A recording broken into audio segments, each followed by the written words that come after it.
চলো আজকে কিছু নতুন এক্সপেরিমেন্ট করব, তোমাদের সাথে শেয়ারও করব। আসলে জানো তো, বাচ্চাদের জন্য এখন অ্যাক্টিভিটির এত সুন্দর জিনিসগুলো বেরিয়ে গেছে যেগুলো আমাদের সময় ছিল না।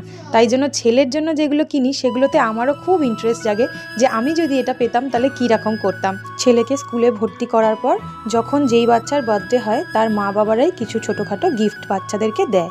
তো সেইখান থেকেই একটা গিফট আমরা পেয়েছি, ক্লে। আসলে টিচার দিতে বারণ করেছিলেন কারণ এর মধ্যে রং থাকে। তো যেহেতু আমরা এটা গিফট পেয়েছি তাই ইউটিলাইজ করাই যায়।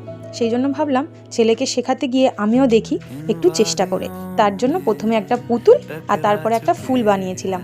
অতটা ভালো হয়নি, আসলে এটা তো আমার কাছে প্রথমবার।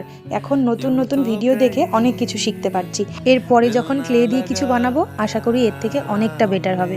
চেষ্টা করতে করতে মানুষ সব কিছু শিখে যায়। আর আমার ছোট্ট ছেলেটাও ফোন না দেখে এগুলো দিয়ে বেশ সময় কাটাতে ভালোবাসে। তাই জন্য ভেবেছি এরপর থেকে অ্যাক্টিভিটির জিনিস হিসাবে এই ক্লেটাও আমি ওকে দেবো, যাতে ওর টাইমটাও কাটে আর তার সাথে আমারও কাজ হয়ে যায়। কেমন হলো অবশ্যই জানি।